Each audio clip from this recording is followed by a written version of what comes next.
लोकसभा चुनाव हुआ, भारत आदिवासी पार्टी ज्यादा लंबा समय नहीं हुआ, लेकिन आपने बड़े दिग्गज को हराया। बांसवाड़ा डूंगरपुर जो लोकसभा क्षेत्र है, गठबंधन भी रहा इंडिया गठबंधन।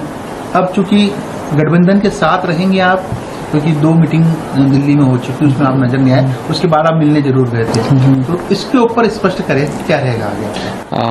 आपके चैनल के माध्यम से जो दर्शक देख रहे हैं उन सबको मेरी ओर से धन्यवाद, आभार। आपका कई इनके प्रत्यक्ष से अप्रत्यक्ष सहयोग रहा और मुझे आज 2 बार विधायक और साथ ही मुझे एमपी बनने का अवसर मिला। और आपके चैनल के माध्यम से उन बांसवाड़ा डूंगरपुर की जनता को भी धन्यवाद देना चाहूँगा जिन्होंने मुझे इस काबिल बनाया। अभी वर्तमान जो देश में परिस्थितियां बनी हुई, एक तरफ एनडीए सरकार बना दिया ही मानो, और इंडिया जो है वो विपक्ष में मजबूत भूमिका निभाते हुए नजर आएगा। हमारी जो आइडियोलॉजी थी और हम लोग जो चुनाव लड़े थे, हम लोग सभी जगह स्वतंत्र चुनाव लड़े थे, बांसवाड़ा में भी स्वतंत्र हमने किया था।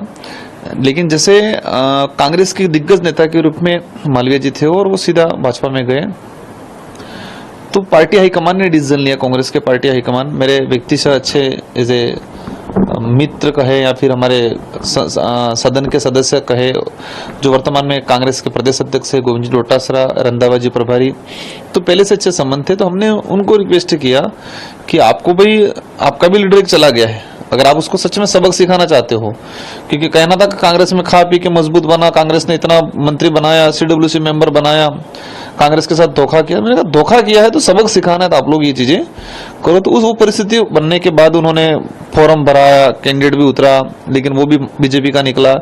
तो इस अनुरूप उन्होंने रिस्क लेके एक अलायंस के लिए घोषणा कर दी, उसका काफी उन्हें प्रॉफिट मिला। तो अब जो परिस्थितियां बनी है, तो ये क्लियर हो गया कि चुनाव से पहले हम इंडिया अलायंस में, जो इंडिया अलायंस की जो लिस्ट बनी थी, जो पार्टियां थी, उस पार्टी के हिस्सा, इंडिया अलायंस का हिस्सा हम नहीं थे। चुनाव के बाद जिस तरह से हो रहा है, जरूर उनका निमंत्रण आया था, लेकिन हमारा ये कहना है कि हम स्वतंत्र रहेंगे। एक सॉफ्ट कॉर्नर जरूर रहेगा इंडिया अलायंस के साथ। इंडिया अलायंस सरकार तो बना है नहीं रही, अभी इंडिया अलायंस को जरूरत है नहीं हमको। तो हमने कहा है कि देखा जाएगा भविष्य में अगर आप सरकार बनाने स्टेट में या कहीं स्थिति में हो, तब हमारे मुद्दे हैं, उस आधार पर आपसे बात करेंगे।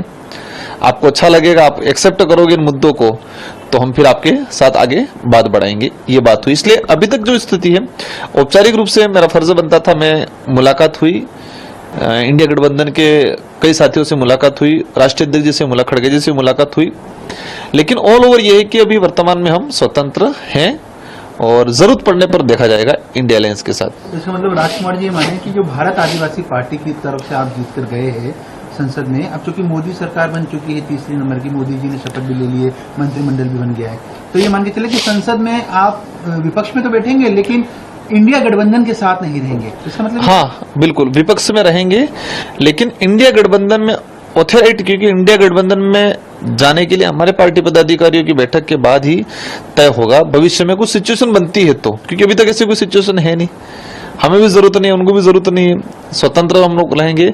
तो विपक्ष में जरूर रहेंगे लेकिन स्वतंत्र रहेंगे।